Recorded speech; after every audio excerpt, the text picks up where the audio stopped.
ये बीजेपी का नया तरीका है। ये लोकतंत्र में नया तरीका बीजेपी ने अपनाया है, जहां पर लोगों को चुनाव मत लड़ने दो। याद रखना, अभी तो ये इन्हें रोक रहे हैं, अगर ये 24 में सरकार बना ले गए तो हो सकता है हम और आप भी भविष्य में कभी वोट न डाल पाए। बताओ, ये डबल इंजन की सरकार वालों ने किसी किसान की आय दोगुनी की हो तो बताइए। हिसाब किताब तो बीजेपी को दिल्ली की 10 साल की सरकार और उत्तर प्रदेश की 6 साल की सरकार का देना है। जब से समाजवादी और देश के दल एक हो गए कि जब तक जाति जनगणना नहीं होगी तब तक हम सबका साथ सबका विकास नहीं कर पाएंगे। अभी जब चुनाव करीब आएगा बीजेपी के लोग घबराएंगे तो प्रशासन को आगे कर देंगे, पुलिस को आगे कर देंगे। मैं कई दिनों से लगातार घोसी विधानसभा में प्रचार जो हो रहा उसको देख रहा हूं। कोई नेता बीजेपी का जो मंत्री है, शायद कम ही मंत्री बचे होंगे जिन्होंने घोसी में आने का काम नहीं किया हो। घोसी में मंत्री, 1 मंत्री, 2 मंत्री, 3, न जाने कितने मंत्री आए हैं, और यहां पर जितने लोग खड़े हैं वो जानते होंगे कि एक मंत्री एक किसान के हाथ को पकड़ करके खेतों में घूम रहे थे। मंत्री जी से ने पूछा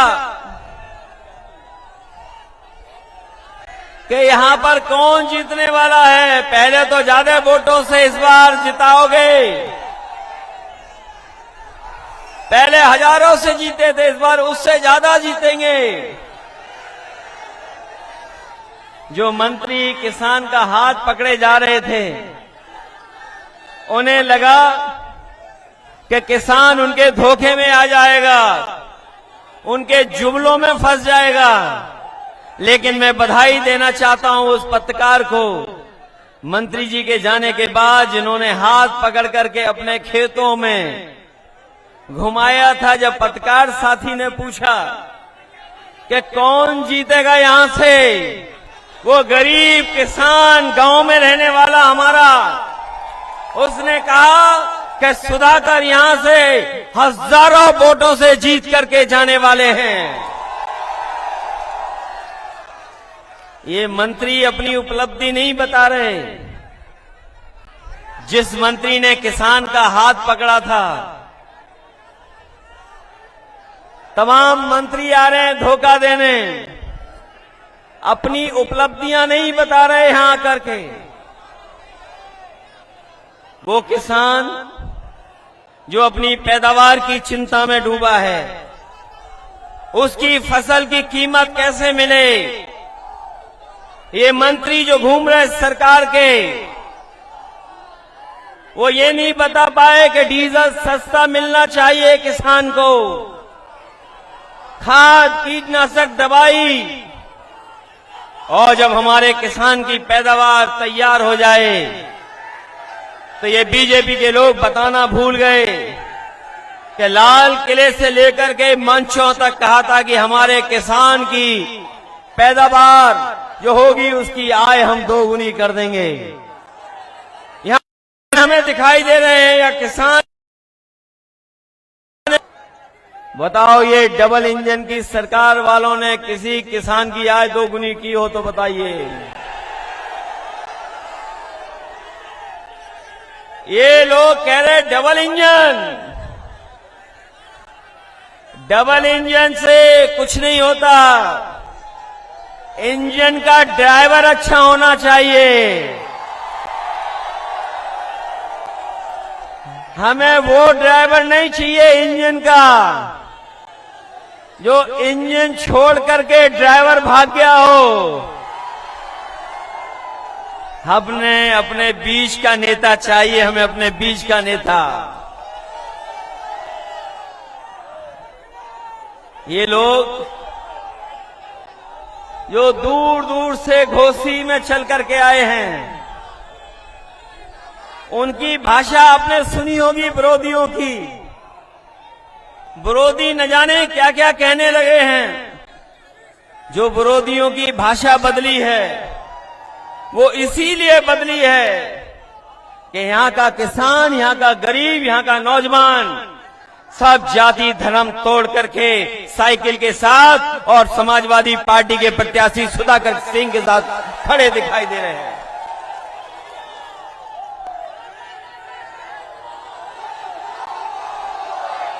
अब तो हिसाब किताब केवल हिसाब किताब इस बात का नहीं है। हिसाब किताब तो बीजेपी को दिल्ली की 10 साल की सरकार और उत्तर प्रदेश की 6 साल की सरकार का देना है। बताओ घोसी की जनता इन 16 सालों में क्या आपको कोई सुविधा दे पाई है? बीजेपी के नहीं दे पाई है। अगर बीजेपी के लोगों ने सुविधाएं दी होती तो आज इतनी मंत्रियों की फौज उन्हें नहीं उतारनी पड़ती। यहां पर इतने जो मंत्री आए हैं वो अपना काम नहीं बता रहे, वो कुछ और इंतजाम में लगे हुए हैं।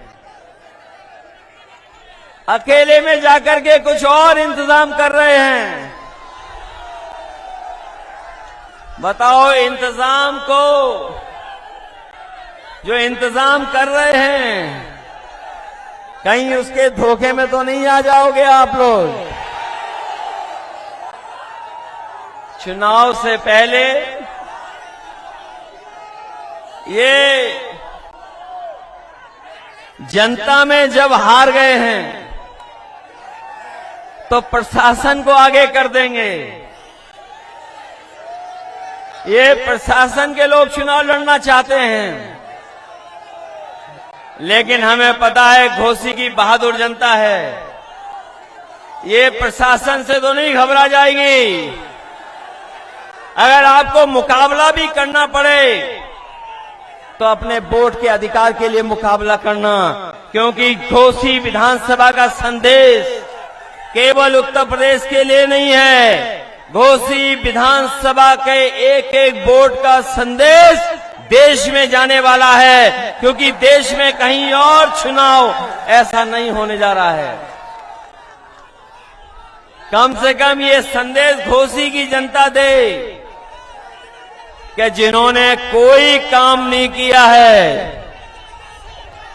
कोई काम नहीं किया है, उनको सबक सिखाने का काम करेंगे अपने वोट दे करके। वैसे तो पलायन लोग करते अपने काम रोजगार के लिए, नौकरी के लिए, लेकिन ये तो पहले विधायक दिखाई दे रहे हैं जो अपने स्वार्थ में पलायन कर रहे हैं, अपने लाभ के लिए पलायन कर रहे हैं।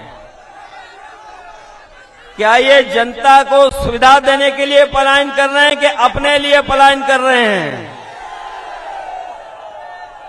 ये अपने लिए इसलिए कर रहे हैं क्योंकि ये अपना स्वार्थ देख रहे हैं। जो अपना स्वार्थ देख रहे हैं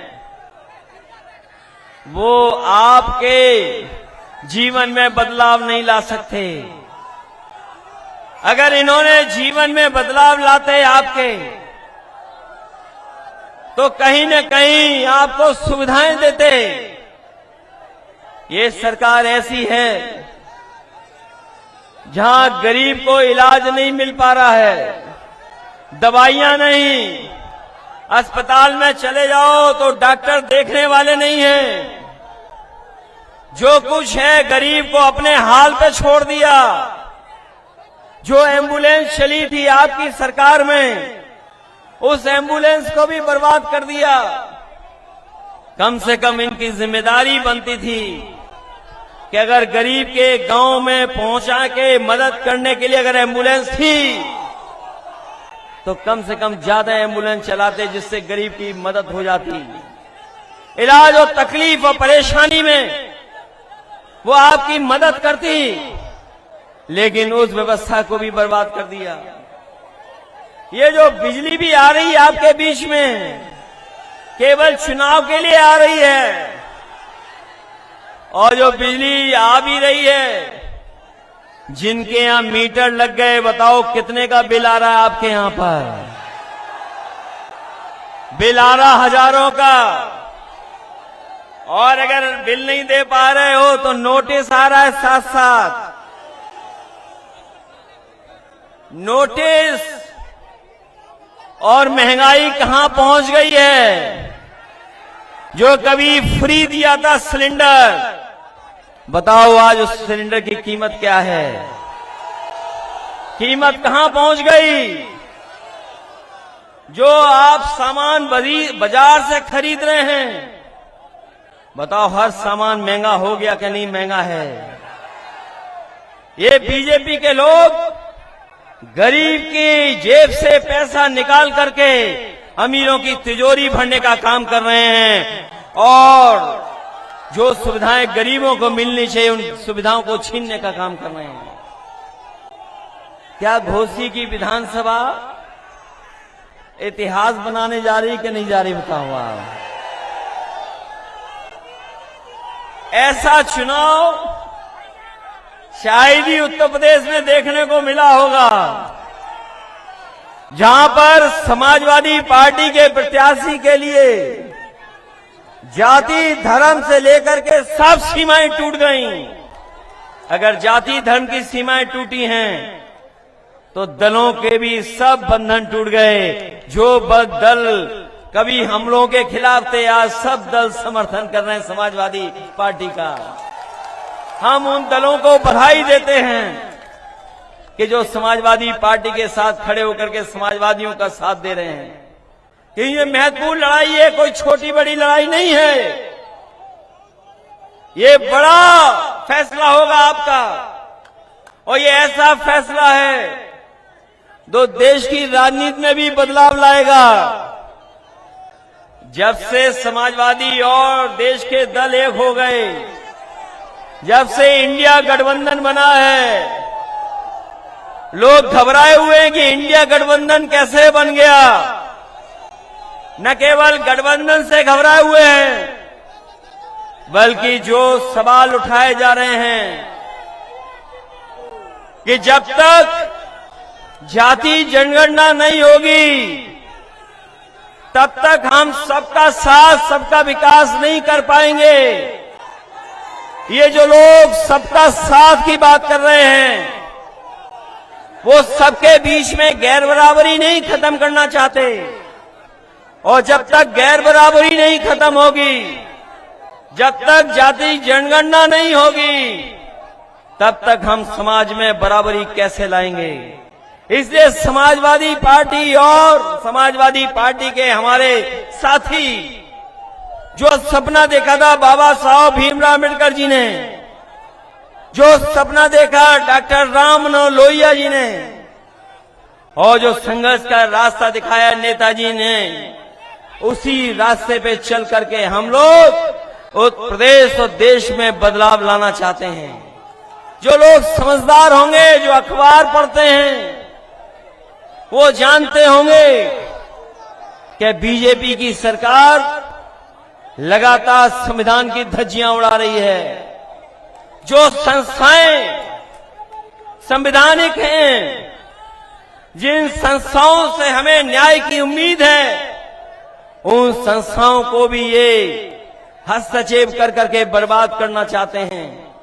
इसलिए ये घोसी का चुनाव जहां केवल एक विधानसभा का है, लेकिन ये संदेश पूरे देश में देने जा रहा है।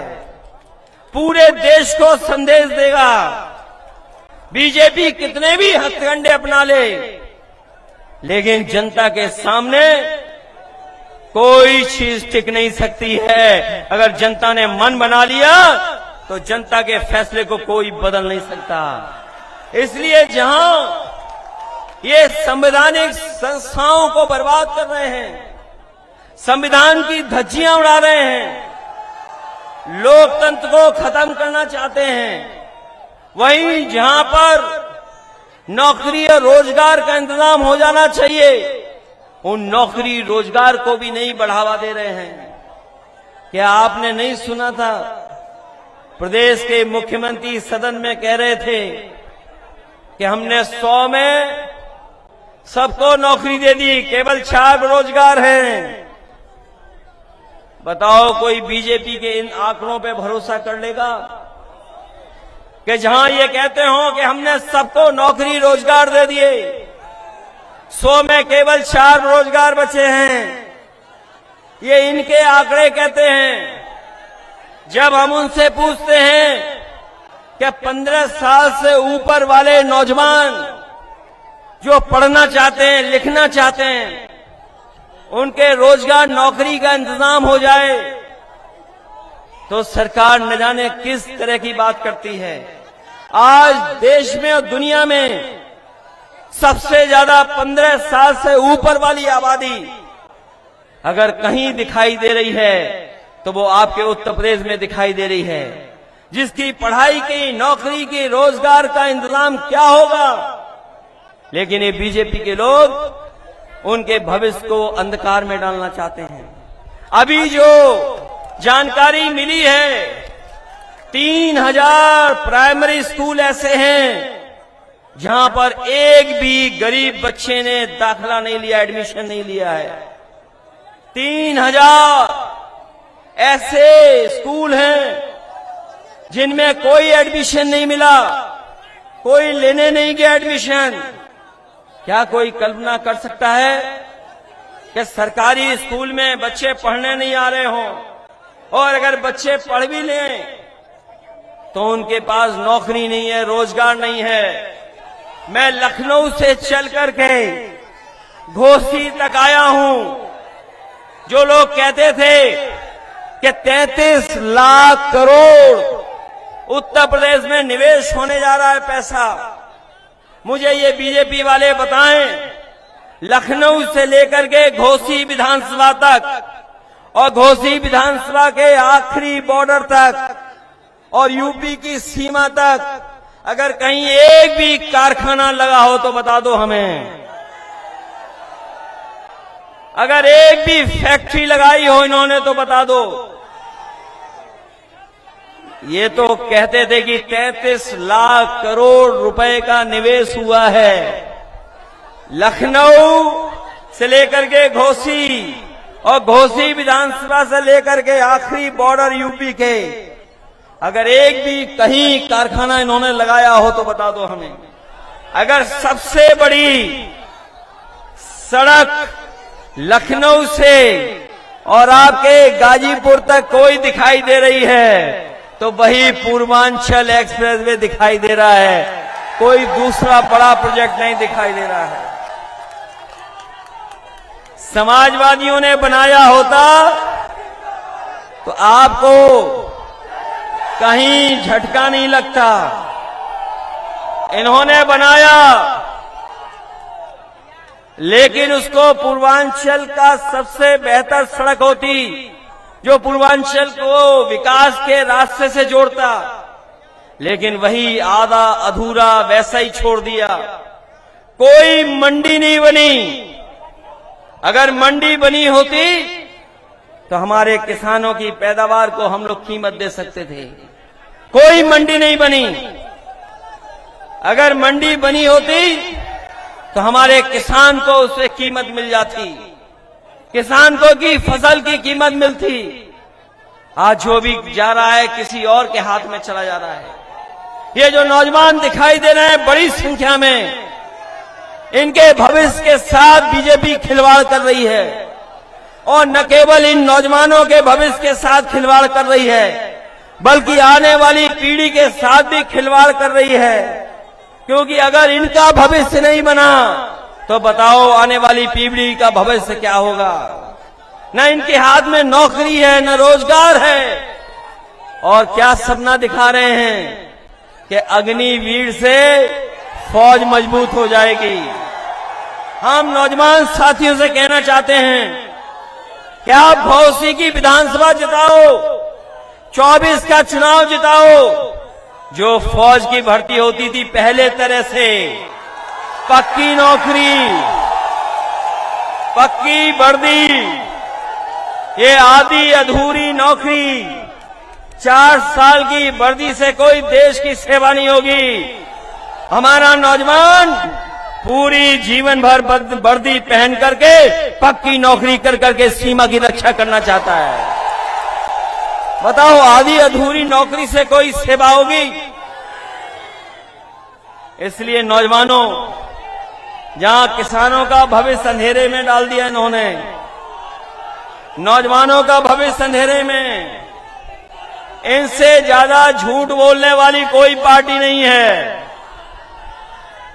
जो लोग लाल किले से झूठ बोलते हों, लखनऊ से झूठ बोलते हों, बताओ उन पर भरोसा करोगे आप? ये लोग भाईचारा नहीं चाहते, ये लोग भाईचारा नहीं चाहते। ये लोग चाहते हैं कि समाज में दरार बनी रहे, दरार। समाज में हिंदू मुस्लिम की दरार बन जाए, सिख ईसाई की दरार बन जाए। और जब कामयाब नहीं होते तो जातियों के बीच में दरार डालते हैं, जातियों के बीच में। ये जातियों को तोड़ करके दरार डालते हैं। हमारे मुख्यमंत्री जी का आपने वो गणित तो सुना ही होगा विधानसभा का, क्या 46 में 56। ये लोग वो हैं जो जातियों में दरार डालते हैं, धर्म के बीच में दरार डालते हैं। इसलिए आपको इनसे सावधान रहना पड़ेगा। इनसे सावधान इसलिए भी रहना पड़ेगा क्योंकि जहां हमारा किसान दुखी है, नौजवान का भविष्य अंधेरे में, वहीं जो सुविधाएं बुनकर भाइयों को मिलती थीं, जो बुनकर भाइयों को सुविधा मिलती थी, वो सुविधाएं छीन ली गई हैं। चाहे वो बिजली की सुविधा हो, चाहे पिछली सरकार में जगह जगह पर हम लोगों ने बुनकर बाजार बनाने का काम किया था, जिससे बुनकर भाइयों का जहां बिजली से मदद मिले, वहीं उनको एक स्थान मिल जाए, बाजार मिल जाए, जहां पर अपनी बनाई हुई चीजों को अच्छी कीमत पा सकें। जितना काम समाजवादियों ने किया वो काम सब रोक दिए गए। जहां बिजली की व्यवस्था जो पुरानी नेताजी ने दी थी वो भी रोक दी। जो बुनकर बाजार बन रहे थे बुनकर भाइयों को सुविधा के लिए, वो बुनकर बाजार भी इन्होंने बंद कर दिए। इसलिए जो सुविधाएं मिलनी चाहिए, क्योंकि बिना सुविधा दिए हुए, बिना सरकारी मदद के अगर बड़े बड़े उद्योगपतियों को ये सुविधाएं देते हैं, हजारों करोड़ का पैसा छोड़ देते हैं, तो बताइए हमारे बुनकर भाइयों के लिए वो इंतजाम क्यों नहीं है? हम अपने बुनकर भाइयों से कह करके जा रहे हैं कि 22 में अगर सरकार बन गई होती तो जहां हम लोग किसान को सुविधा देने जा रहे थे, नौजवान को नौकरी रोजगार देने जा रहे थे, वहीं बुनकर भाइयों के लिए भी विशेष सुविधाएं देने जा रहे थे। आने वाले समय में जब भी समाजवादियों को मौका मिलेगा, हम अपने बुनकर भाइयों के लिए विशेष सुविधा देने का काम करेंगे, जिससे उनके घर परिवार में भी खुशहाली आ सके। ये मैं देख रहा हूं ओल्ड पेंशन स्कीम वाले लोग आए हैं। ये भी समाजवादियों का मुद्दा था। समाजवादियों की मदद करें, जितनी आप जल्दी मदद करेंगे ओपीएस उतने ही जल्दी लागू हो जाएगी। ये हमारे 69,000 वाले जो लोग 69,000 शिक्षक भर्ती को समझते होंगे, वो जानते होंगे कि इतना बड़ा घोटाला नौकरी रोजगार और बाबा साहब के भीमराव अम्बेडकर जी का दिए हुए संविधान के तहत जो हमें अधिकार है उनसे खिलवाड़ हो रही है। लगातार इनके साथ भेदभाव हो रहा है। केवल 69,000 में भेदभाव नहीं है, जितनी भी सरकारी संस्थाएं हैं उन सब पर भेदभाव करने का काम कोई कर रहा है तो वो भारतीय जनता पार्टी के लोग कर रहे हैं। जो लोग कहते हैं कि हम लोगों ने भेदभाव किया है, वो बताएं जो संस्थाओं में बैठे लोग हैं, जो संस्थाएं आज बीजेपी के समय पर उनके पास पहुंच गई हैं, उन संस्थाओं में किन लोगों को बैठाया है, किनको बैठाया है उन संस्थाओं में? उन संस्थाओं में हमारे आपके लोग नहीं हैं। वो ऐसे लोग हैं जो हमारे आपके भविष्य को भी आगे नहीं बढ़ने देना चाहेंगे। इसलिए लड़ाई बड़ी है और ये लड़ाई केवल घोसी विधानसभा के संदेश की नहीं है, ये 24 के चुनाव के लिए भी संदेश है। इसलिए पहले तो ये कुछ वोटों से रह गए थे और कुछ वोटों से पीछे रह गए थे। पिछली बार चुनाव भी नहीं लड़ा पाए क्योंकि हमें बाहर से भी लोग लाने पड़े, बाहर से भी लोग लाने पड़े इस उम्मीद से कि सब मिल जाएंगे तो हम सरकार बना ले जाएंगे। लेकिन हमें नहीं पता था कि स्वार्थ के लिए कुछ लोग कुछ भी कर सकते हैं। जहां वो उन्हें दिखाई देगा कुछ स्वार्थ, उसी तरफ चले जाएंगे। सुधाकर सिंह जी मामूली वोटों से रह गए थे पिछली बार, वो भी बाई इलेक्शन था, लेकिन ये बाई इलेक्शन अलग तरह का है। सुधाकर सिंह के अलावा और साइकिल के अलावा कुछ दिखाई नहीं दे रहा है। केवल हम लोगों को इतना ध्यान रखना है कि वोट तो है हमारे पास, लेकिन ये वोट पड़ना चाहिए। मैं इसीलिए आया हूं आपसे अपील और निवेदन करने कि हमारे आपके पास समर्थन है, सहयोग है सबका। यहां जितने लोग बैठे हैं उस कोने से लेकर के इस कोने तक, जहां अपनी पार्टी के लोग हैं, दूसरे दल के भी लोग हैं, दूसरे संगठन के लोग भी हैं, वो भी समर्थन कर रहे हैं। कोई जाति धर्म नहीं बचा जो आज समाजवादी पार्टी और सुधाकर सिंह के साथ खड़ी ना हो। इसलिए केवल आपको अपना वोट बचाना है और वोट डालना है। अभी जब चुनाव करीब आएगा, बीजेपी के लोग घबराएंगे तो प्रशासन को आगे कर देंगे, पुलिस को आगे कर देंगे। सुना है कि जिन इलाकों में समाजवादी पार्टी का वोट ठोस है, वहां पर नौजवानों को परेशान कर रहे हैं, घरों में घुस रही है पुलिस। अरे प्रशासन के लोगों, ये काम मत करो आप, ये काम ठीक नहीं है। क्योंकि प्रशासन के लोग भी अंदर ही अंदर कह रहे हैं जीत तो सुधाकर ही रहे हैं, जीत तो साइकिल ही रही है।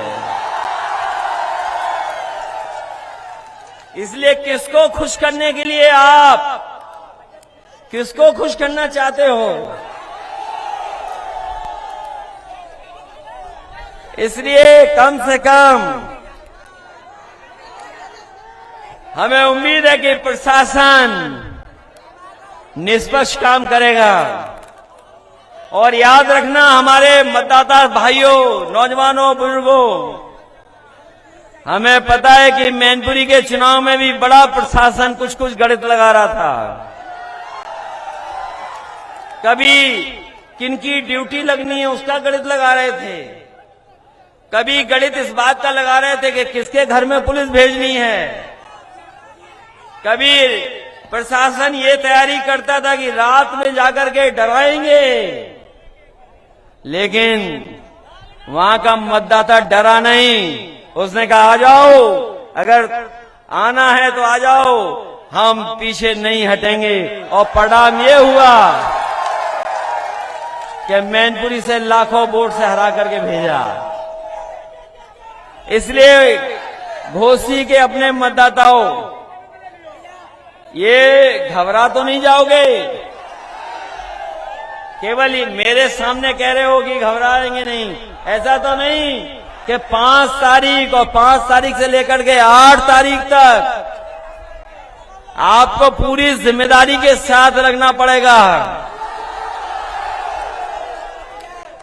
और लोकतंत्र में कोई रास्ता नहीं है, ये वोट ही बदलाव लाता है, वोट ही बदलाव लाएगा। बताओ, ये विरोधी लोग घबराए हुए हैं कि नहीं घबराए हुए हैं? ये मंत्री लोग रुक गए होंगे घरों में, रात में रुके हुए हैं क्या मंत्री लोग? आपको कुछ नहीं करना है, जहां मंत्री घुसे हो चुपचाप वीडियो बना करके भेज देना। अगर मंत्री लोग रुकेंगे तो हम लोग भी रुकेंगे, हमारे नेता भी रुकेंगे। अगर मंत्री रुकेंगे तो हमारे नेता भी रुकेंगे। मंत्री छोड़ जाएंगे जिला तो हम लोग भी चले जाएंगे।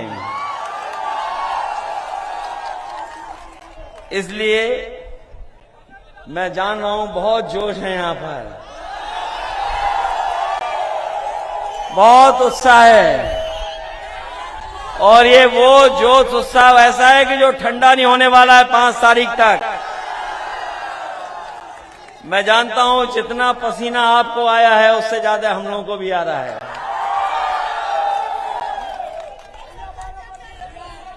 इसलिए सवाल आपके सामने वही बुनियादी हैं। वही किसान संकट में है, खेती करने वाला किसान हमारा संकट में है। नौजवान के भविष्य के लिए कोई सरकार काम नहीं कर रही। एक भी अस्पताल ऐसा नहीं जहां पर गरीब का इलाज हो जाए, दवाई मिल जाए। एम्बुलेंस व्यवस्था भी खराब कर दी। जो हमारी 100 नंबर गाड़ी थी 112 कर करके, वो भी खराब कर दी। उसमें भी कोई व्यवस्था बदली नहीं। और आज तो ऐसा माहौल है कि जहां पर हर वर्ग के लोग आपके समर्थन में जुड़ गए हैं। ये चुनाव लड़ना चाहते थे इनका दल, लेकिन इनके दल के प्रत्याशी को चुनाव लड़ने नहीं दिया, उनका पर्चा भी नहीं भरने दिया। ये बीजेपी का नया तरीका है, ये लोकतंत्र में नया तरीका बीजेपी ने अपनाया है, जहां पर लोगों को चुनाव मत लड़ने दो। याद रखना, अभी तो ये इन्हें रोक रहे हैं, अगर ये 24 में सरकार बना ले गए तो हो सकता है हम और आप भी भविष्य में कभी वोट न डाल पाए। इसलिए घोसी विधानसभा से ही मन बनाइए कि जो लोग हमें आपको लोकतंत्र में धोखा देके गए हैं, जो आपके भरोसे का विश्वास थे और जो आपने भरोसे के साथ वोट डाल करके जिता करके भेजा था, वो अपने स्वार्थ में गए हैं, जनता के स्वार्थ में नहीं गए हैं। और अगर आपके स्वार्थ में गए होते तो 17 साल, 10 साल और लगभग 7 साल यूपी सरकार ने बताओ क्या विकास किया है। अगर कोई जनता को सुविधाएं दी हो इन्होंने तो बताइए आप। इसलिए जहां ये लोग केवल धोखा देकर के वोट ले रहे हैं और जो लोग थोड़ा बहुत सुविधाएं दे रहे हैं, लेकिन अगर आप महंगाई की तुलना करोगे तो महंगाई इतनी बढ़ा दी है कि हमारा किसान और गरीब कभी खुशहाल नहीं हो सकता। इसलिए इन्हीं शब्दों के साथ मैं जनवादी पार्टी के संजय चौहान जी का भी धन्यवाद देता हूं कि उनका भी सहयोग और समर्थन मिला है। तमाम और साथी जिनका मैं नाम नहीं ले पा रहा हूं, मैं उनको भी धन्यवाद देता हूं कि इस लड़ाई में हमारे साथ आए हैं। इन्हीं शब्दों के साथ आप सबका बहुत बहुत धन्यवाद और मैं आभार प्रकट करता हूं इस उम्मीद के साथ कि 5 तारीख को आप लोग एक एक वोट डाल करके सुधाकर सिंह जी को जिता करके उन्हें विधानसभा में पहुंचा देंगे। बहुत बहुत बधाई आपको। नेशनल दस्तक की आपसे गुजारिश है कि अगर इसको बचाना चाहते हैं तो नेशनल दस्तक को सब्सक्राइब करने के लिए रेड कलर के सब्सक्राइब बटन को दबाएं, फिर बेल आइकन की घंटी दबाएं। नेशनल दस्तक को बचाने के लिए बहुत जरूरी है कि हर खबर को शेयर करें, लाइक करें, कमेंट जरूर करें।